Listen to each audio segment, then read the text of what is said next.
नमस्कार, आप देख रहे हैं इंडिया वॉइस और मैं हूं आपके साथ पुष्पेंद्र चौधरी। उत्तर प्रदेश मंत्रिमंडल का जल्द ही विस्तार हो सकता है। इस बारे में आपसी विचार विमर्श शुरू हो गया। कहा जा रहा है कि उत्तर प्रदेश चुनाव से पहले ही ये आखिरी विस्तार होगा। इस बार पिछड़े और दलित समाज से कुछ चेहरों को सरकार में जगह मिल सकती है। सूत्रों के अनुसार यूपी बीजेपी के नए अध्यक्ष के चुनाव के बाद इस पर कुछ फैसला हो सकता है। अभी मंत्रिमंडल में 6 जगह खाली हैं। योगी सरकार 2.0 का ये दूसरा विस्तार होगा। सीएम योगी आदित्यनाथ और राज्यपाल आनंदीबेन पटेल के बीच हुई बैठक को लेकर यूपी की सियासत में अब हलचल और भी ज्यादा तेज हो गई है। सरकार में कई विभागों के मंत्री पद लंबे समय से खाली पड़े हैं। ऐसे में इस मुलाकात को महज औपचारिक ना मानकर संभावित मंत्रिमंडल विस्तार की तैयारी के रूप में देखा जा रहा है। राजनीतिक गलियारों में चर्चा है कि बीजेपी आने वाले विधानसभा सत्र और 2027 के चुनाव को ध्यान में रखते हुए क्षेत्रीय और सामाजिक संतुलन साधने की पूरी कोशिश करेगी। कुछ नए चेहरों को मौका मिलने के साथ साथ ही कुछ पुराने मंत्रियों की छुट्टी भी हो सकती है। यूपी सरकार में बड़ा फेरबदल होने की संभावनाएं हैं।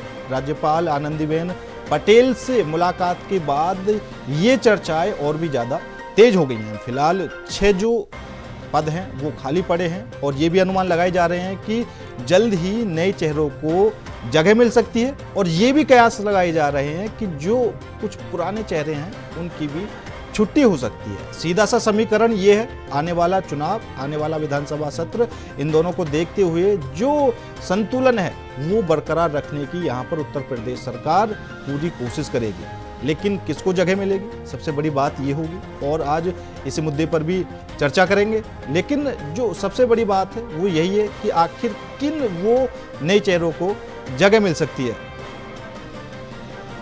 तो राज्यपाल से मुलाकात के बाद अब और भी ज्यादा सुगबुगाहट तेज हो गई है। तो योगी मंत्रिमंडल में अभी 6 जगह खाली हैं।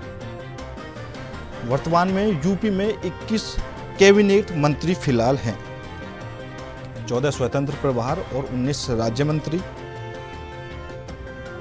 पिछड़े और दलित वर्ग के चेहरों को जगह मिल सकती है। योगी सरकार का ये 2.0 का जो दूसरा विस्तार होगा।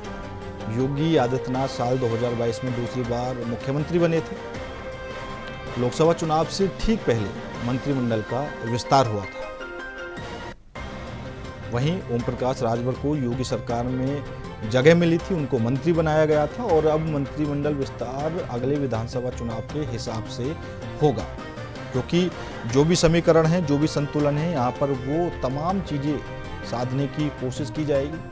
क्योंकि आने वाले चुनाव में उसका फायदा देखने को मिलेगा। और अभी जो उत्तर प्रदेश के प्रदेश अध्यक्ष हैं भूपेंद्र सिंह चौधरी, उनको लेकर भी चर्चाएं फिलहाल चल रही हैं कि यूपी प्रदेश अध्यक्ष कौन होगा। तो कई तरीके की जो सुगबुगाहट है वो फिलहाल उत्तर प्रदेश में देखने को मिल रही है। हालांकि ये जो राज्यपाल आनंदीबेन पटेल के साथ सीएम योगी की मुलाकात थी वो महज एक औपचारिक मानी जा रही थी। लेकिन फिर भी अगर हम राजनीति के हिसाब से देखें और राजनीतिक जानकार जो मान रहे हैं वो यही मान रहे हैं कि कहीं ना कहीं मंत्रिमंडल विस्तार को लेकर भी जो चर्चाएं हैं वो तेज हो चुकी हैं, सुगबुगाहट तेज हो चुकी है। फिलहाल 6 जगह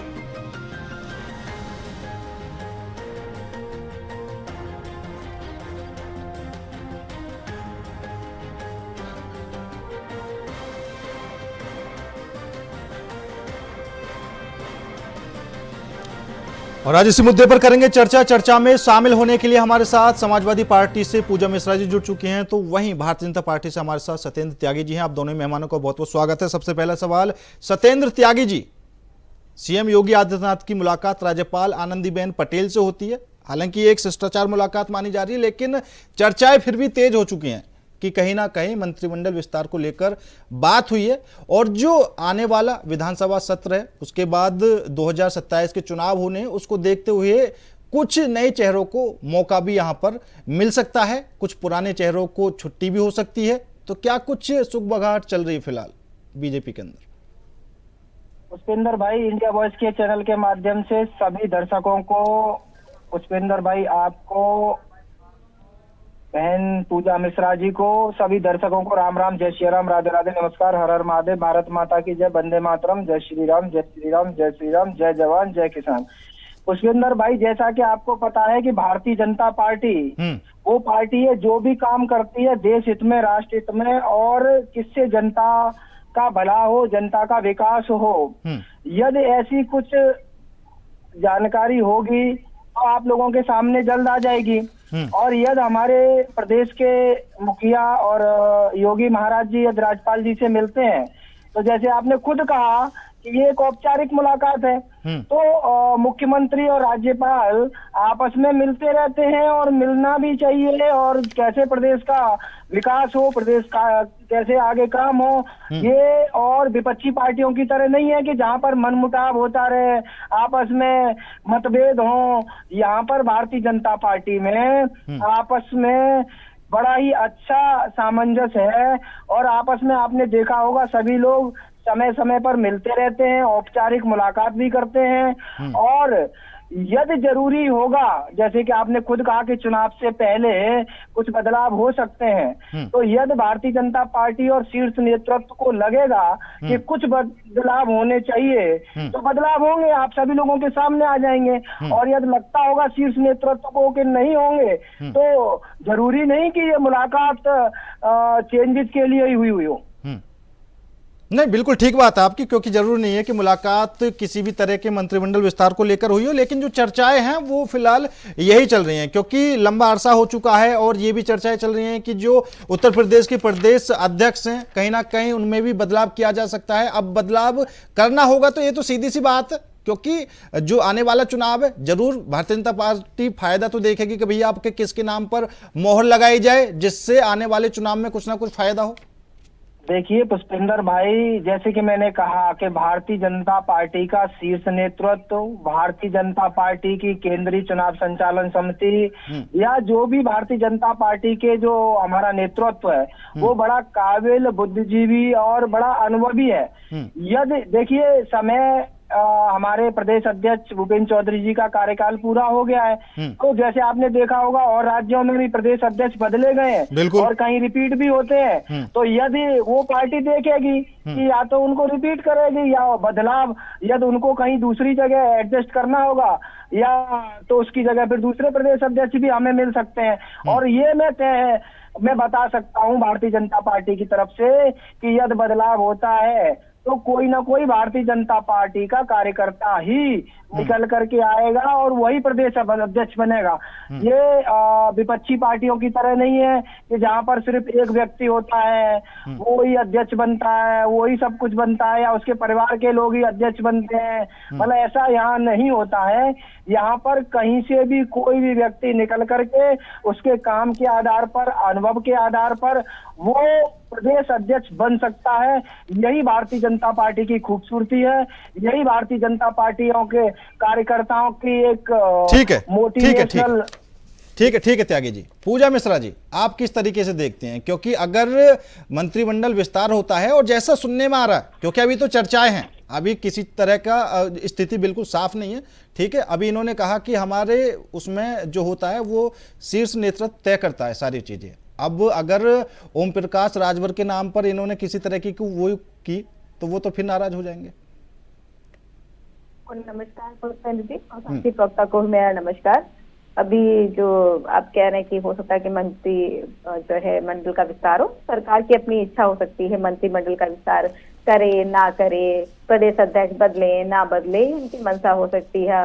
पर पुष्पेंद्र जी एक बात तो बिल्कुल तय है कि अभी चुनाव आने वाले हैं और अगर रणनीति की तहत देखा जाए तो हमें क्योंकि हम लोग रोज सुबह देखते हैं कि भाई ये जो पोस्टिंग हो रही है ना, अभी आप उठा करके देखेंगे ना उत्तर प्रदेश में रोज कहीं पे पोस्टिंग हो रही है, उनको कहीं भेजा जाता है, फिर इनको समझ में आता है जैसे होता नहीं कि चेस की गुट्टियां खेल रहे हो कि अपने प्यादे सजा रहे हो। अब एक कदम चल दिया हुआ है जो है हमारा सैनिक पे लग रहा नहीं, ये सैनिक गड़बड़ चल गया हुआ है, पीछे ले लेना है, या फिर जो है घोड़ा चल गया 2.5 चाल तो 2.5 चाल नहीं चलानी है उसको, अब दूसरी तरफ लेना है। तो इस तरीके का लगातार चल रहा है। कभी एक जो है अधिकारी को उठा करके कहीं पे पोस्ट किया जाता है, फिर दूसरे दिन फिर खबर आती है कि उसको हटा करके कहीं और पोस्टिंग दी जा रही है। अभी इन लोगों को समझ में नहीं आ रहा है क्योंकि काम नहीं किया हुआ है ना, तो काम पे सकते, जनता के बीच में जा नहीं सकते हैं। तो लगातार यही कर रहे हैं। अगर ये मंत्रिमंडल का विस्तार करेंगे, उत्तर प्रदेश में है तो 403 सीटें, और आपने जो है दूसरे दलों को तोड़ मरोड़ करके, जो अभी जो है बहुत सारे दल के विधायक है, जैसे हमारे पार्टी में हमारे बागी विधायक है,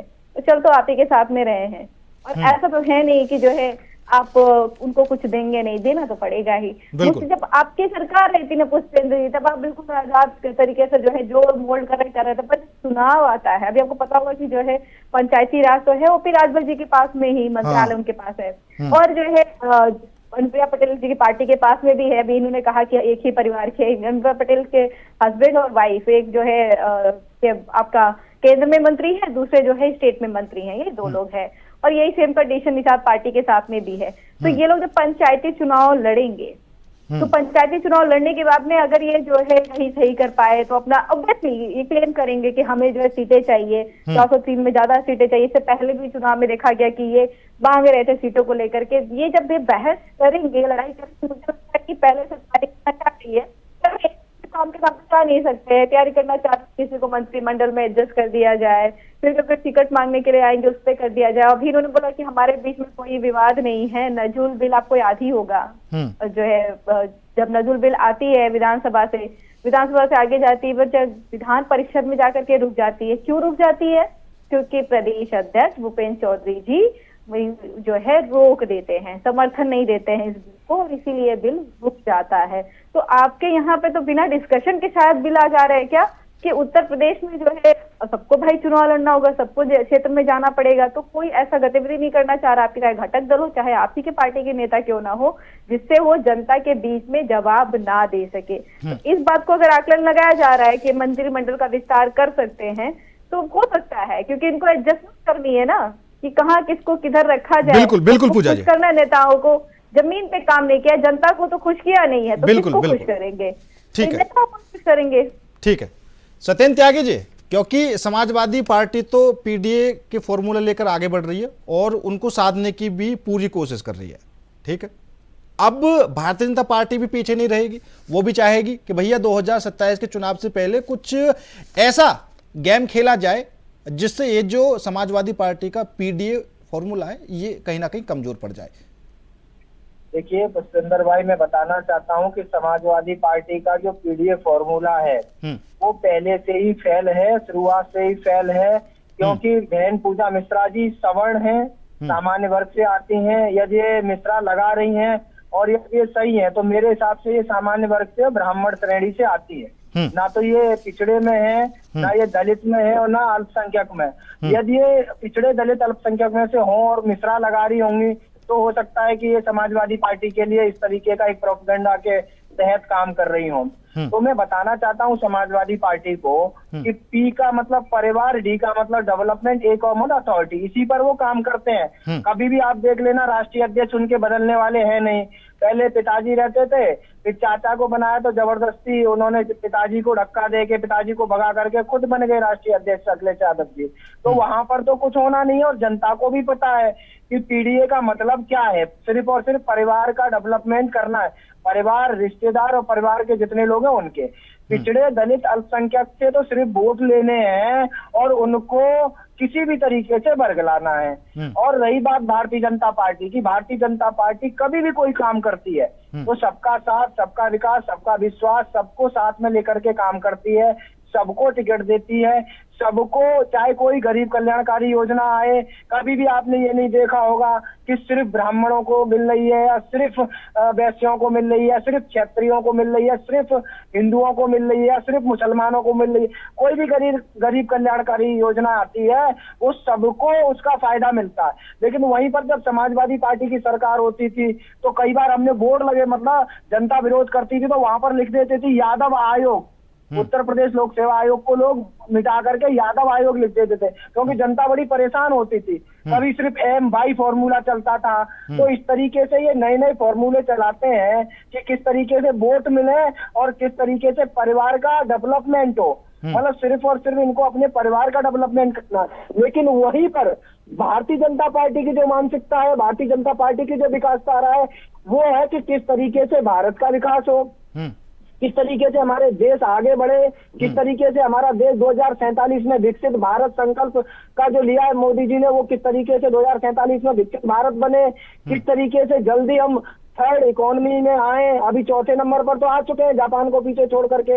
अब ये संकल्प है कि जल्दी से जल्दी कैसे हम तीसरे स्तर पर आए। और बहन पूजा मिश्रा जी को ये बताना चाहता हूँ, जो कह रही थी कि जमीन पर काम नहीं किया है, जमीन पर सबसे ज्यादा काम नहीं किया है तो त्यागी जी मेरा सवाल ये है, अभी हम अर्थव्यवस्था में चौथे नंबर पर आ चुके हैं, ठीक है, अभी आपने कहा जल्दी तीसरे पर आ जाएंगे, जनता को कितना फायदा होगा? देखिए पुष्पेंद्र भाई, ये जनता जब आर्थिक स्थिति बढ़ती है देश की, हाँ। आप किसी भी देश की आर्थिक स्थिति को उठा नहीं, करके प्राइवेट देख सेक्टर में लीजिए। आपको पता है युवाओं की सैलरी कितनी है? मैं अपना बताना चाहूंगा, मैं इससे पहले मैं था, अब खैर बिजनेस करता हूँ, मेरी 5 लाख रुपए तक सैलरी हुआ करती थी पर मंथ। मैंने भी प्राइवेट सेक्टर में नौकरी करी है और विदेशों में मैं कई साल सेवा दे करके आया हूँ और अपने देश में भी मैंने सेवा दी है। अब मैं अपने देश में आकर के व्यापार कर रहा हूँ। तो अब ऐसा तो नहीं त्यागी है जी कि आप प्राइवेट सरकार में हैं, सेक्टर कुछ भी कर सकते हैं। ऐसा हाँ जी, अब तो आप सरकार में हैं। नहीं तो सरकार में है बिल्कुल, तभी तो जब देश की आर्थिक स्थिति बढ़ेगी, जब आयात कम होगा, निर्यात बढ़ेगा और मैन्युफैक्चरिंग बढ़ेगी। आप देखिए मैन्युफैक्चरिंग बढ़ रही है, मोदी जी आत्म भारत निर्भर भारत लेके आए, मेक इन इंडिया लेकर के आए, इतनी ये सारी जो योजना है, इन्हीं से तो प्राइवेट सेक्टर का डेवलपमेंट होगा, इन्हीं से तो प्राइवेट सेक्टर की जो आपने जो सवाल उठाया है वो जब मैं त्यागी जी आपसे यही तो जानना चाह रहा हूँ, प्राइवेट सेक्टर का विकास होगा, लेकिन जो प्राइवेट सेक्टर में युवा नौकरी कर रहे हैं 10-12 हजार 15 हजार से ज्यादा तो सैलरी नहीं मिल रही उनको। देखिए उसी पर काम चल रहा है और धीमे धीमे बढ़ती जा रही है। हाँ। इनके समय में कितनी बेरोजगारी थी, हाँ। कौन से नंबर पर थे हम। आप एक बार नोएडा में सर्वे करा लीजिए, आप त्यागी जी नोएडा में एक बार सर्वे करा लीजिए और हर कंपनी का सर्वे कराइए कि किसको कितनी सैलरी मिल रही है। हमसे अच्छा सर्वे आप भी करा सकते हैं। मैं तभी तो सर्वे करके बैठे, हम तो तभी बता रहे हैं। नहीं आप लोग भी करा सकते हैं, ऐसा नहीं है, लेकिन मैंने जो बोला अभी कि कम से कम भारतीय जनता पार्टी का विजन तो है, कुछ काम करने की नीति नियम नेता तो है। इनके पास तो सिर्फ मोदी जी की बुराई करने के अलावा, मोदी जी के सिर्फ उनको मोदी जी कोई भी काम करेंगे उसका विरोध करना, उसके अलावा और कोई ना कोई बात है, ना कोई काम है, ना कोई नेता है, ना कोई नीति है, ना कोई नियम है, कुछ भी नहीं है। भारतीय जनता पार्टी के पास कम से कम ये तो है कि कैसे देश का विकास होगा, कैसे देश को विश्वगुरु बनाना है, कैसे देश को आर्थिक स्थिति तीसरे नंबर पर लेकर के पहुंचना है, किस तरीके से पूरे देश में किस तरीके से रोडों का आया मतलब जाल बिछाया जा रहा है। जब से नितिन गडकरी जी ने कमाल संभाली है 2014 से, आप देखिए कितना रोड इंफ्रास्ट्रक्चर बढ़ा हुआ है। आप बताइए, आप तो टीवी चैनल आप तो इतने सालों से देख रहे हैं ना, 2014 से पहले के हाईवेज देख लिए, 2014 के बाद देख लीजिए, तो यही तो डेवलपमेंट है। एक समय था जब बिजली नहीं आया करती थी, आज देखिए हर गांव में हर जगह पर बिजली पहुंच चुकी है। तो धीमे धीमे जनता को जब रिसोर्सेस होंगे, मैन्युफैक्चरिंग बढ़ेगी, जब फैक्ट्रियां बढ़ेंगी तो तभी तो लोगों की आय बढ़ेगी। नहीं त्यागी जी, सही बात है, ठीक है। जो हाईवे हैं उनकी संख्या बढ़ चुकी है, बिजली है उनका एरिया बढ़ चुका है, हर जगह आज बिजली पहुंच रही है, बड़े बड़ी सड़कें बन चुकी हैं, युवाओं की सैलरी क्यों नहीं बढ़ रही? मैं तो ये पूछ रहा हूं, प्राइवेट सेक्टर का इतना बुरा हाल क्यों है? प्राइवेट सेक्टर का हाल भी धीमे धीमे बदलेगा और बदल रहा है। 2014 से पहले आप देखिए 3-4 हजार रुपए सैलरी हुआ करते थे, आज आप खुद कह रहे हैं 10-12 हजार 15 हजार, तो चीजें 10-12-15 हजार आप बिल्कुल नीचे तो महंगाई भी तो बढ़ी है ना, लेकिन उससे ऊपर भी है, 50 हजार भी है, 1 लाख भी है, 2 लाख भी है, 5 लाख भी है। प्राइवेट सेक्टर में ऐसा नहीं है कि नौकरियां कमी है या सैलरी कमी है, मैं खुद प्राइवेट सेक्टर से जुड़ा हूँ, तो ऐसा नहीं है कि सैलरियां कमी है, लेकिन हाँ आर्थिक स्थिति जब आप जैसे कह रहे हैं, जब देश की आर्थिक स्थिति बढ़ती है तो ये सारी चीजें धीमे धीमे बढ़ेंगी। अब जैसे हम चौथे पे हैं, अब तीसरे नंबर पे आएंगे, दूसरे पे आएंगे, पहले नंबर पर आ जाएंगे। जब पहले नंबर पे आ जाएंगे तो आप देखना सैलरियां ऑटोमेटिक लाखों में हो जाएंगी। नहीं, जब पहले नंबर पर आ जाएंगे फिर तो जो मजदूर हैं वो सब मर्सिडीज में घूमेंगे मेरे हिसाब से। देखिए पहले नंबर पर आप अभी कौन सा देश पहले नंबर पे, चलो मैं इस पे चर्चा करता हूँ, बताइए पुष्पेंद्र भाई कौन सा देश है अभी पहले? आप ही बताइए किसकी स्थिति ऐसी है जो हमारे जो युवा हैं वो। ऐसा एक देश बता दीजिए जहाँ पर मजदूर भी मर्सिडीज से घूम रहा हो, मैं तो ये बोल रहा हूँ ऐसे देश भी हैं जो किसान हेलीकॉप्टर से अपने खेत की सिंचाई कर रहे हैं। तो ऐसे तो हमारे देश में भी किसान है, ऐसे पैसे वाले तो हमारे यहाँ भी किसान है, जो मर्सिडीज से भी चलते हैं, ऑडी से भी चलते हैं। यदि उन किसानों को देखोगे, नहीं, तो हमारे यहाँ तो किसान ऐसे हैं जो कर्ज से अब आज तक दबे हुए हैं, आत्महत्या करने से लगे हैं। चलिए ठीक है त्यागी जी, मैं आऊंगा आपके पास। पूजा मिश्रा जी से सवाल ले लेते हैं। पूजा मिश्रा जी, आप जवाब दीजिए। जी बिल्कुल, अभी आप कह रहे हैं कि हमारे देश की अर्थव्यवस्था पहुंच रही है तीसरे नंबर पे, तो इकोनॉमिकल डिस्पैरिटी पे ही बात कर लेनी चाहिए, क्योंकि इकोनॉमिकल डिस्पैरिटी भी जिस तरीके से हमारी अर्थव्यवस्था बढ़ रही है, वो इकोनॉमिकल डिस्पैरिटी भी बढ़ रही है। अमीर और गरीब के बीच की जो खाई है, आपको पता होगा कि देश के 1% लोगों के पास में देश का 22% संपत्ति है, और देश के 10% लोगों के पास में 57% की संपत्ति है देश की, और जो देश की 50% पॉपुलेशन है उसके पास में देश के बस महज 13% की जो है संपत्ति है। और विडंबना ये हो जाती है ना, ये जो टॉप के 15% जो संपत्ति के होल्डर हैं, ये जो है अगर आप उठा करके देखेंगे तो जीएसटी में सिर्फ और सिर्फ 22% का योगदान देते हैं। रेस्ट ऑफ आपका जो आता है वो पूरा का पूरा आ रहा होता है 78%। ये जो रेस्ट जो पॉपुलेशन होती है उनसे जीएसटी ली जाती है। अभी इन्होंने उद्योग की बात की तो कल प्रधानमंत्री जी आए हुए थे कानपुर, और कानपुर में आकर के उन्होंने कहा कि यहाँ पे जो है कंपनीज बंद हो गई हैं। बिल्कुल सही बात कही उन्होंने कि वहां पे कंपनीज बंद हो गई हैं। कंपनीज कब बंद हो गई? कंपनीज बंद हुई हैं 2014 के बाद में, जब सरकार बनी हुई है फंड आने बंद हो गए हैं। जो आयात होता था पहले, हम जो है जो देश में चमड़ा कंपनियां काफी ज्यादा यहाँ पे थी, और वो लगभग 4 यूनिट थी। 4 यूनिट जो है साल भर में, हमारी सरकार के समय तक भर में वो करोड़ों का जो है कारोबार करती थी। अब जो कारोबार करती है वो 1/4 हो रखा हुआ है, घाटे में जा रही है। घाटे में इसलिए जा रहे हैं क्योंकि जो हमारे देश का जो चमड़ा है उसको जो है बाहर भेज दिया जाता है कि अभी यहाँ पे जो है हमको फंड ज्यादा मिल जाएंगे, और फिर वही चीज यहाँ के जो कंपनी के ओनर्स हैं या जो यहाँ की कंपनी चलती है उनको वापस लेना पड़ता है, उनसे खरीदना पड़ता है। इससे जो है वो महंगी हो जा रही है। उसके बाद में उठाकर आपने रामपुरी जो है चाकू खूब सुना होगा, आपने जो है चूड़ियों का भी कारोबार सुना होगा।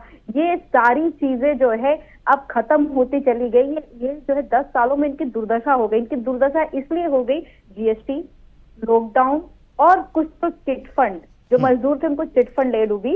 और अभी जो है इसी साल की बात है, पिछले दिसंबर या नवंबर की घटना है, कॉटन मिल में आग लग जाती है कानपुर में, और कानपुर में आग लगने के बाद में मंत्रिमंडल के लोग जाते हैं, उनको जो है मदद के तौर पे पैसे चेक दिए जाते हैं, वो चेक वापस ले लिए जाते हैं। और जब 6 महीने बीत जाते हैं तब जाकर के वहां पे कर्मचारी प्रोटेस्ट कर रहे होते हैं। वो कर्मचारी प्रोटेस्ट करने के बाद में समाज पार्टी के पास भी आते हैं, तब जाकर के कहीं पे उनको जो है मुआवजा दिया जाता है। और अगर मैं चली जाऊँ कानपुर में, बहुत सारी इंडस्ट्रीज ऐसी ही हैं। उन्नाव से लेते हुए आपको उत्तर प्रदेश में कई सारी इंडस्ट्रीज बंद होते हुए दिख जाएंगी। ये सरकार में बंद हो रही है, उस पर ध्यान नहीं दिया गया। जीएसटी इतनी ज्यादा इम्पोज कर दी गई, और लॉकडाउन के बाद भी उनकी जो है हालत खराब होती चली गई। और अभी कह रहे हैं कि जो है प्राइवेटाइजेशन में जो है तरक्की होगी। नहीं, अगर नंबर 1 भी चला जाता है, देश नंबर 1 चला जाएगा तो जिस तरीके से ये नहीं, ठीक है पूजा जी। वैसे अब मोदी जी ने बड़ी सौगात तो दी है फिलहाल कानपुर को, तो ग्राउंड पे कितने जाएगी पता चलेगा ना। हाँ, कानपुर के लोगों से जाकर के आप पूछिएगा ना। हाँ। कि कानपुर के जो कंपनी कह रहे हैं, जो कंपनियां करोड़ों का कारोबार किया करती हैं। चलिए ठीक है त्यागी जी, आपका जवाब नहीं हो पाएगा, समय कम है। पूजा जी और त्यागी जी, आप दोनों का ही बहुत बहुत धन्यवाद मेरे साथ इस खास चर्चा में जुड़ने के लिए। लेकिन उत्तर प्रदेश में जो सुबुगाहट फिलहाल तेज हो चुकी है, जो चर्चाएं हो रही हैं, यूपी सरकार में बड़ा फेरबदल कुछ ना कुछ हो सकता है। फिलहाल मेरे साथ इस खास पेशकश में इतना ही। नमस्कार।